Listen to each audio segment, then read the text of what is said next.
فاغسلوا وجوهكم وأيديكم إلى المرافق وامسحوا برؤوسكم وأرجلكم إلى الكعبين.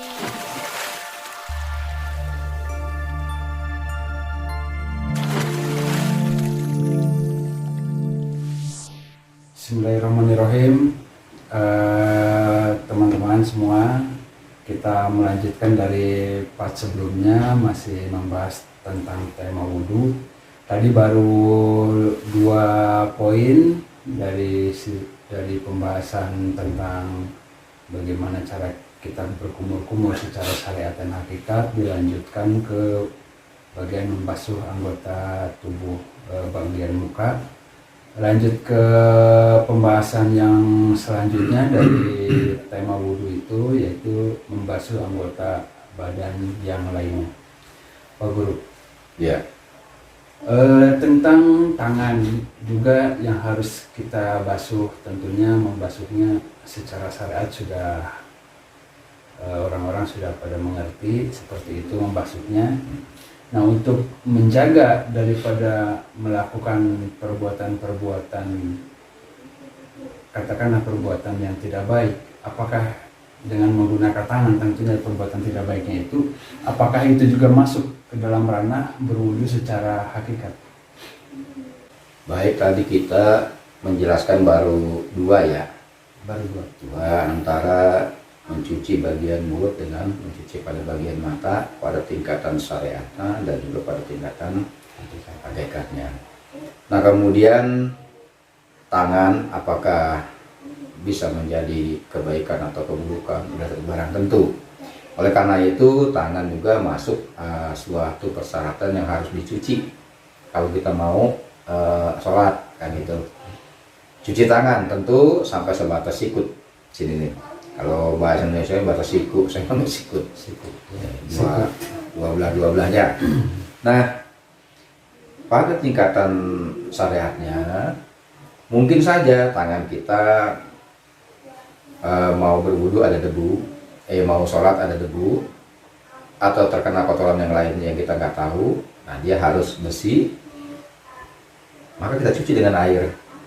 Itu berwudu dengan cara syariat atau pada bidang hukum fikih, tentu dengan bacaan-bacaan tersendirinya. Cuci. Seperti kata Pak Ustadz tadi, bahwa semua orang pun dapat melakukan itu. Mencuci tangan siapa yang nggak bisa sih? Kan itu masa iya kita nggak bisa. Kalau bacaannya bisa kita hafalkan, yang nggak bisa juga bisa hafal. Kok banyak bukunya kan gitu. Yang jarang-jarang sekali kita sentuh adalah prinsip wudhu itu sendiri dalam hukum hakikatnya atau hukum yang sebenarnya atau pada tingkatan akhlaknya, kan kayak gitu. Bagaimanakah itu? Tentu dengan adanya tangan bisa membawa kebaikan, walaupun tangan intinya dijadikan Allah itu untuk kebaikan, tapi bisa juga dengan tangan dibuat menjadi alat kejahatan. Kalau kata orang tua zaman dulu, pada waktu kita lahir nih ya, kita nggak ingat. Pada waktu kita lahir, itu kita digebrak. Arti digebrak itu ditepuk orang tua. Nanti kamu kalau punya kaki, jangan sembarangan melangkah. Punya tangan, jangan sembarangan digunakan. Barang-barang milik orang lain mah jangan diambil. Itu didoa kalau kata orang tua zaman dulu begitu. Punya mulut, berhati-hati lu ya, begitu kan orang tua zaman saya. Jaga mulut. Itu artinya digebrak. Orang tua kita zaman dulu udah benar. Begitu. Itu artinya dia sedang kasih tahu pada bidang hakikatnya. Kan itu. Kan kalau kita mencuri dengan tangan. Tentu semua anggota badan ikut. Oleh karena itu 7 anggota badan dicuci. Dikasih air wudhu gitu supaya bersih. Enggak sembarangan kita ini punya tangan. Sebagai contoh, kita masa remaja, sembarangan aja kita genggam tangan yang bukan muhrim kita, barangan aja tanpa kita pedulikan ini boleh apa enggak ya. Oh, jarang anak muda begitu. mulai pegangan tangan, jalan udah begitu indah, nonton sampai di sana pegangannya sebatas sikut, ya kan? Semakin dekat kita gandengan tangannya sebatas sikut, lama-lama tangannya naik sebatas bahu, hayu aja. Dan makin lama silakan aja pemirsa YouTuber, pemirsa para subscriber kita nih, nalar aja sendiri akan kemana tuh tangan. Di satu sisi kita bicara itu aja tangan ya, belum pada tingkat-tingkat yang lain. Pada bidang itu aja kita sudah banyak melanggar tentang wudhu. Sebetulnya mah banyak melanggar tentang wudhu. Kalau itu adalah istri kita, mangga silahkan saja kan gitu. Memang istri itu adalah merupakan pakaian bagimu dan kamu pun merupakan pakaian bagi istrimu. Jadi boleh. Tapi kalau yang bukan muhrim kita berbahaya. Kan gitu. Ada aturannya ya. Itu ada aturan Secara agama. Secara agama begitu. Oleh karena itu, agama itu saya ulangi lagi di sini mestilah kita meresap di dalam sendi-sendi kehidupan. Sebagaimana garam meresap di dalam sayur asam, sehingga kita makannya enak. Coba kalau nggak meresap dalam sayur asam, kan kita makan aja sejumput garam, memang enak. Terpisah. Jadi agama jangan terpisah. Pada waktu sholat kita menghadap yang maha kuasa, kita lagi beragama, kita menjalankan prinsip agama di situ. Pada waktu kita ngaji sama ustaz, mendengarkan ceramah, kita sedang menjalankan prinsip-prinsip agama. Atau pada waktu kita puasa dan lain sebagainya. Tapi pada tingkatan-tingkat kehidupan yang lain, kehidupan yang begitu kompleksitas tinggi yang kita laksanakan, masih adakah prinsip agama? Kebanyakan kita, saya berdua ya, kita nggak ngomongin orang lah, contohnya kita aja. Kita ini sering melanggar hukum di dalam agama sebetulnya, secara nggak berasa. Oleh karena itu doanya, ya Allah ya Tuhanku, ampunilah dosa-dosaku, baik yang saya sengaja ataupun yang saya tidak sengaja. Itu doanya kan gitu banyak kan. Artinya kita secara nggak sengaja banyak benar melakukan kehilapan. Coba contohnya, kita lewat di jalanan, ada jambu Bang Camat tuh, kita tahu kan? Ada jambu Bang Camat, buahnya begitu banyak, yang jatuh pun ngambak lah kita bilang. Tiba-tiba kita lewat situ pada waktu tengah hari begitu panas. Otak kita berkata, makan jambu kalau satu mah nggak apa-apa, punya camat ini. Enak aja kita kan, petik, tangan kita bergerak. Mulut kita ikut makan. Perut kita ikut nikmatin juga rasanya begitu jambu tuh. Ini penilaian kita yang sebenarnya, benar apa enggak? Ya itu nggak benar, karena memang itu bukan hak kita ya, mengambil secara langsung tanpa kita permisi kepada yang punya istilahnya. Tapi hukum itu oleh otak kita sedikit dipelintir lah, satu mah nggak jadi apa-apa kali. Ego kita bermain. Iya, mengadakan pembelaan lah satu ini. Kalau ada orang yang gue minta gue dibagi, mending minta kalau begitu kan gitu. Nggak perasa tuh kita, ayo aja. Kemudian ada pun pisang orang, kita bawa makanan, tadinya lupa nggak pakai daun. Begitu tengah jalan ada pun pisang orang, sobekin set lebar bungkus sama kita. Lah sekedar daun pisang, yang punya tahu. Masa kalaupun pisang daunnya emang gua lagi pelihara kan gitu, main sobek aja. Kalau begitu apa kita nggak terkena masalahnya kan gitu. Jadi jangan dilalaikan yang sebegitu pun. Sebenarnya mah itulah agama meresap di dalam sendi-sendi kehidupan. Itu baru kehidupan beragamanya nyambung, nggak putus-putus. Coba kalau sinyal putus-putus, nelpon juga nggak enak banget, nanti bunyi nanti enggak, nanti bunyi nanti enggak kan gitu. Jangan putus-putus. Sesungguhnya mah begitu. Oleh karena itu pada bagian wudhu ini penting jadinya kan. Kelihatannya penting ya. Kalau menurut saya bukan hanya kelihatannya, tapi sangat penting. Tangan ini nggak boleh sembarangan. Coba sebagai seorang presiden, Zaman dulu kisahnya pada zaman Bung Karno, kita ada Dwi Kora pada waktu itu, ada sedikit clash dengan Malaysia.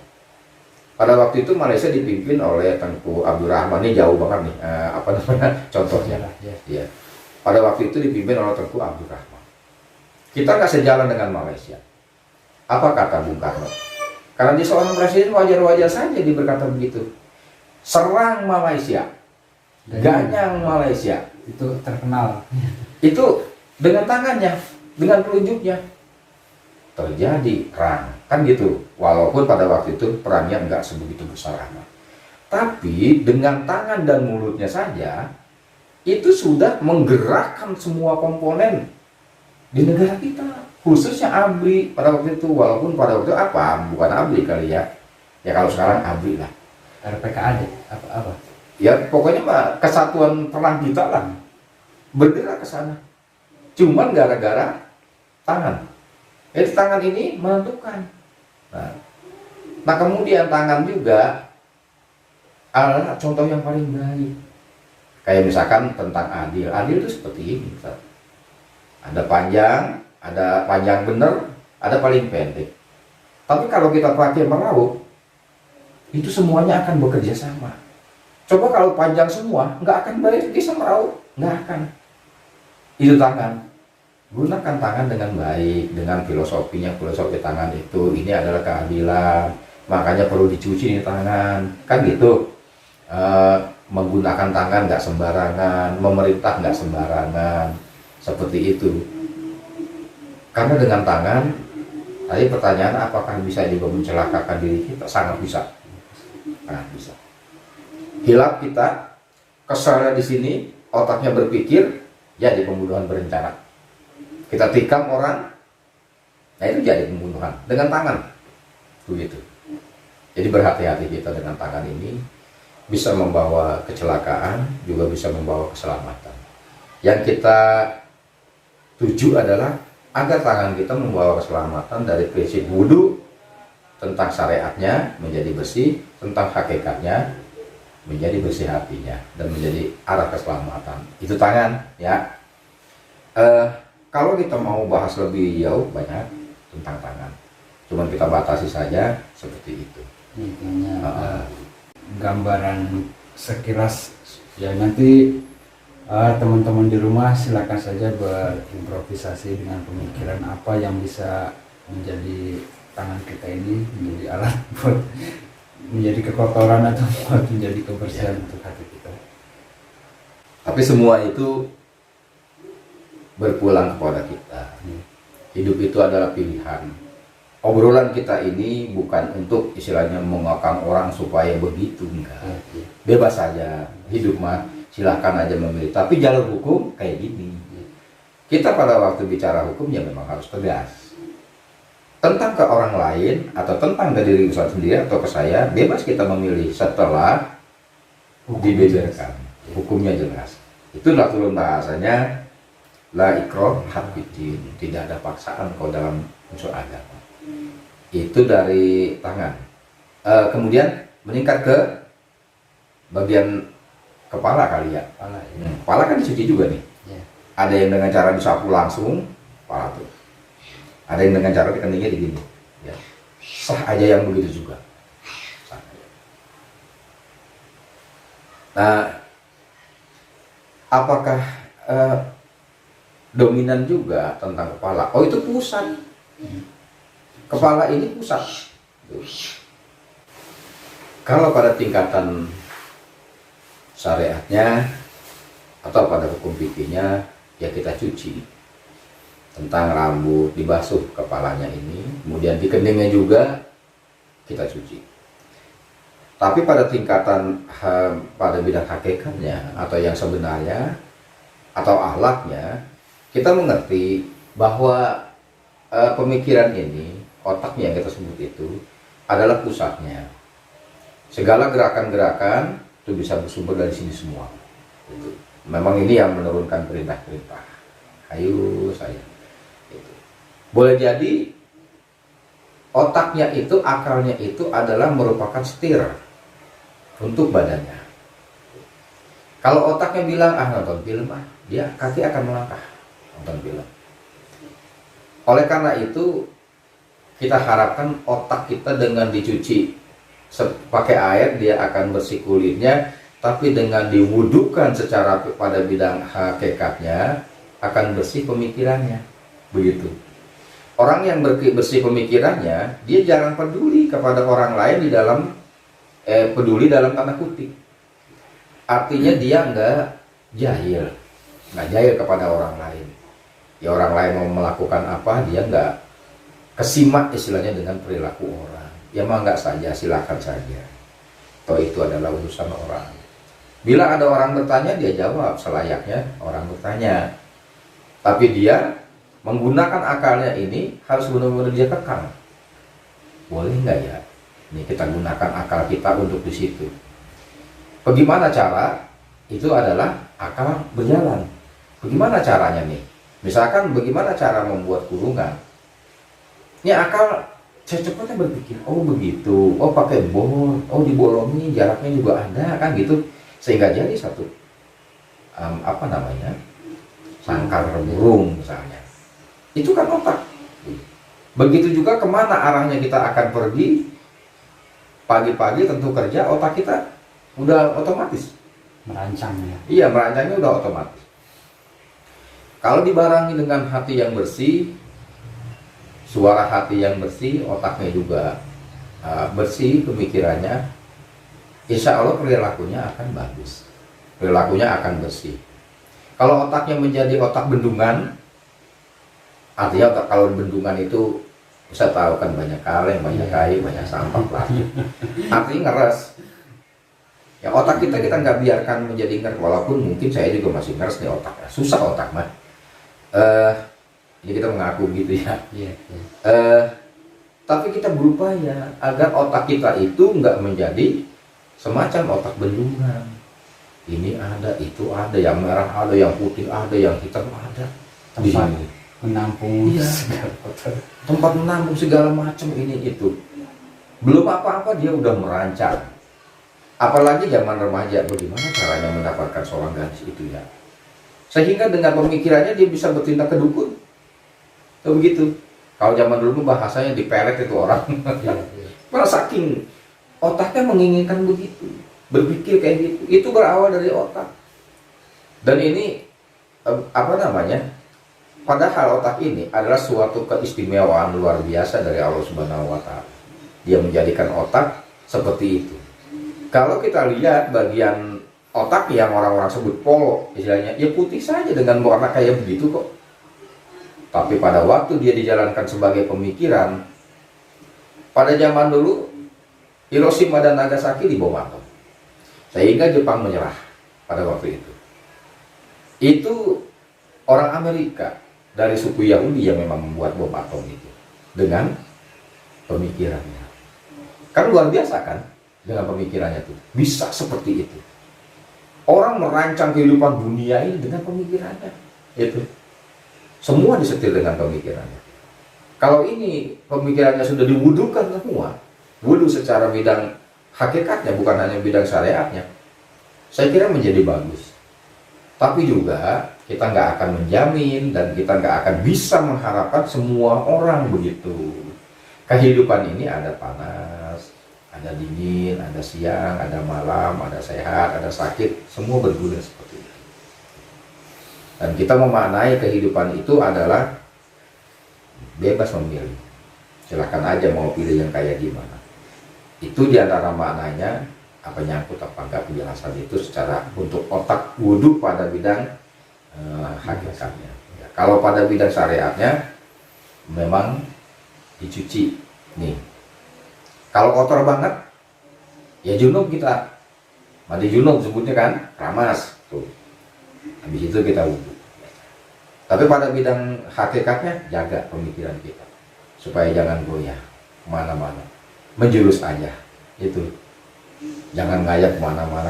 Apalagi kalau lagi mau tidur, pray-in dulu, setel dulu kepada yang maha kuasa, doa dulu. Makanya ada doa itu bocah kecil diajarin, orang tua kagak doa.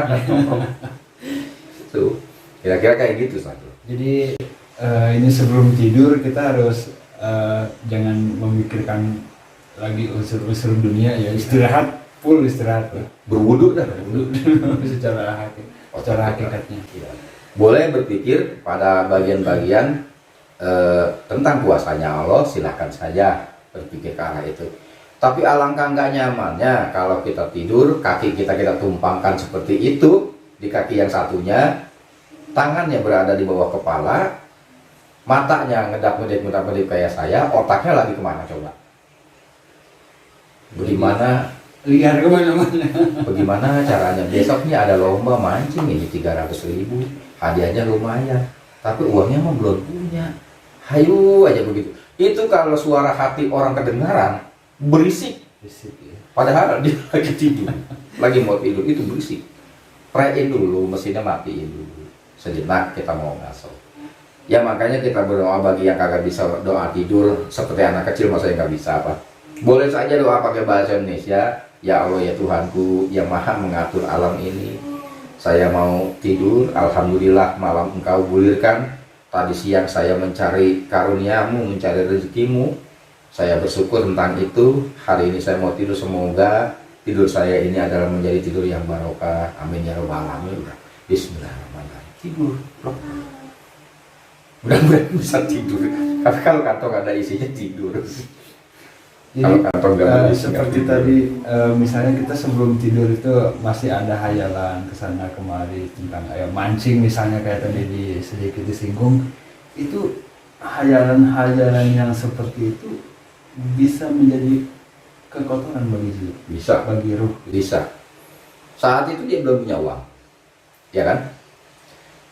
Oh ada nih kawan saya, ntar gua minjem di Solang aja, pasti dapat dah. Begitu dia udah bawa joran, umpannya mah udah ada, buat tiketnya aja ya belum ada. Ngomong pinjam uang. Nanti ada dah, kita orang masih ada, cuman kita belum sempat ambil, kita ganti nanti belakangan. Tahu-tahu nggak dapat. Gimana coba? Tahu-tahu nggak dapat. Kemana-mana dia nyari nggak dapat. Waktunya udah mepet. Waktunya udah sekarang. Mau kagak mau dia pulang lagi dengan muka masam, taruh joran, jeplak. Ya mending kalau biarin aja nggak mancing. Mending kalau begitu. Kalau yang terjadi sebaliknya, mau mancing aja gue pakai susah awas minjem duit sama gue sampai suatu gue kagak kasih lu. Apa bukannya rasa sakit hati itu? Itu akibat hayalan kita kemarin. Maka jangan dihayalkan hidup yang belum kita tapakin. Itu jangan dihayalkan begitu. Walaupun kita tahu otak kita bisa merambah ke sana, tapi itu hayalan. Yang namanya hayalan, kata dasarnya tuh hayal menjadi khoyal, menjadi tahayul, kan gitu. Sesuatu yang belum ada, udah kita pikirin aja, coba aja puyeng kepala, bilang nggak tercapai, sakit hatinya. Gitu, harapannya nggak tercapai kayak gimana? Bahaya menghayal itu sampai sedemikian ya. Oh iya, pada saat menghayal dia indah-indah, pada saat kenyataan dia sangat semrawut, kan gitu. Kecewa menghadapi kehidupan ini nanti. Ya apalagi kehidupan yang kita hayalkan. Seringkali mungkin zaman dulu kita menghayal kalau nanti saya menjadi dewasa, menjadi tua, bisa mempunyai mata pencaharian, saya akan bikin rumah ini itu. Dia menghayal tuh. Pada saatnya dia terpuruk. Di mana letak syukuran nanti? Saya kira jauh dari syukur nantinya tuh. Nah oleh karena itu hidup bukan untuk dihayalkan. Hidup untuk dijalani sebagaimana air mengalir. Kalau bawah dasar sungainya lekak-lekuk, maka atasnya lekak-lekuk. Itulah air mengalir seperti itu. Jangan bawahnya lekak-lekuk, atasnya harus rata, nggak bisa. Itu namanya melawan arus kehidupan. Maka hidup jangan dihayalkan, mengalir saja seperti air, kayak gitu. Nah itu tentang otak tadi ya. Mungkin sedikit lagi Pak Guru tambahan. Ini kan pemikiran ini kan liar, kadang-kadang kita nggak bisa hentikan untuk tidak memikirkan sesuatu hal yang tidak perlu kita pikirkan. Nah ini trik atau tipsnya ini seperti apa supaya kita tidak berpikir liar kemana-mana tentang kehidupan yang belum kita tapaki itu? Kita kan disuruh hanya berusaha untuk mendiamkan otak kita. Setiap hari, setiap saat Kita berusaha mendiamkan otak kita yang bukan bagian kita, jangan kita pikirkan. Kita menjurus aja. Memang nggak akan sekali jadi otaknya bisa terkunci, nggak mikirnya lain. Kita berpikirnya ini aja yang positif. Memang nggak selalu sekali jadi. Tapi nanti kalau pembiasaan itu sudah sangat terbiasa, otak sendiri akan ogah mikirin itu. Prosesnya. Iya. Nah, oleh karena itu diadakanlah oleh Yang Maha Kuasa tentang tafakur. Itu. Kali dalam Al-Quran banyak sekali yang pada akhirnya itu seperti mempertanyakan apalah ya tafakkaru, apalah ya apa takilun dan sebagainya.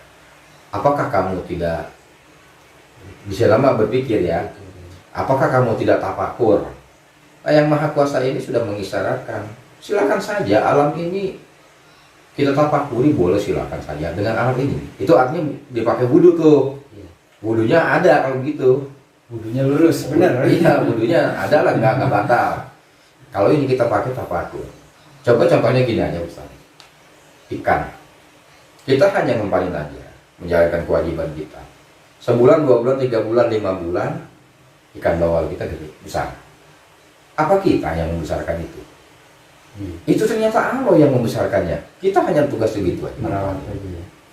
Kita hanya merawat pada bagian-bagian usaha sedikit kecil aja, sedemikian aja.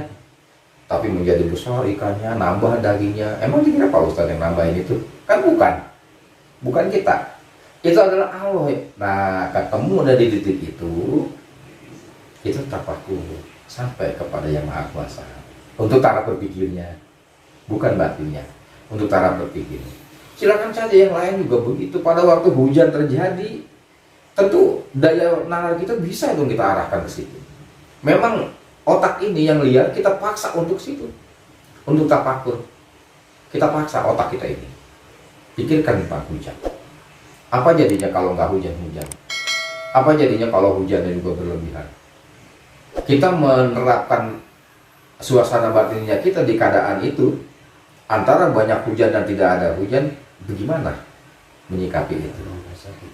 Apakah tetap kita masih ada rasa bersyukur? Dengan adanya hujan adalah cadangan air hujan, cadangan air minum bagi manusia. Semua juga membutuhkan air, dan itu memang ada penjelasannya di dalam Al-Quran. Maka dengan diturunkan air hujan, tumbuhlah berbagai macam tumbuhan, dan dari situ kamu dapat makan. Nah, kalau otak kita ini, pemikiran kita ini kita pakai ke situ positif, sangat positif. Nanti dengan sendirinya Allah lah yang akan membolak-balikan hati manusia. Iya, dialah yang membalikkan hati manusia, hati kita. Dia juga yang mendiamkan ini, bukan kita. Jadi tugas kita bukan mendiamkan otak, bukan, tapi melatihnya aja. Di prosesnya, Iya. di prosesnya. Jadi jangan menghayal, lebih baik kita tafakur. Yang baiknya kan gitu. Ini bukan yang menyuruh orang supaya tafakur. Iya. Lebih baiknya pikirkan saja berapa air kita habiskan sejak kecil sampai sekarang. Berapa air? Berapa udara yang kita hirup sampai sekarang kita masih hidup?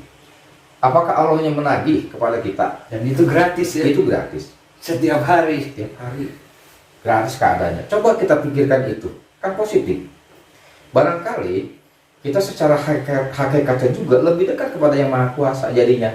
Setiap apa yang kita sentuh, setiap apa yang kita rasakan, kalau itu menjadi pujian kan alangkah bagus. Dari awal tafakur. Nanti pemikiran kita akan menjurus ke situ saja, enggak kepada yang lain-lain. Jadi tugas kita melatih, Ustaz. Pada waktu anak umur 11 tahun berlatih sepak bola, nggak serta-merta dia langsung bisa. Dia berlatih 5 tahun, 3 tahun, 4 tahun, kelihatannya bisa. Dia hanya menjalankan latihan saja, bukan membuat dia menjadi bisa. Kan gitu. Kalau dia membuat dia menjadi bisa, silakan saja seperti Simsalabim. Bisa lu main bola, bisa langsung. Kan enggak, dengan proses. Ya kan, dengan proses jatuh, bangunnya capek, ya ini itunya. Begitu juga kita melatih otak. Dengan penuh kesabaran kita latih. Sekali waktu kok masih melenceng juga nggak apa-apa. Kita bisa berpikir nih, otak ini memang luar biasa. Di saat otak kita melenceng, kita tahu pakai otak itu juga. oh itu lagi melenceng ya, astagfirullahaladzim, ayo ke sini jangan ke situ, lebih baik kita tafakur di aja. Dan sebenarnya secara logikanya itu kita memang kalau kita fokus ke pembahasan tentang tafakur, otomatis kan otak yang satu itu juga nggak memikirkan tentang perilaku yang negatif kan gitu.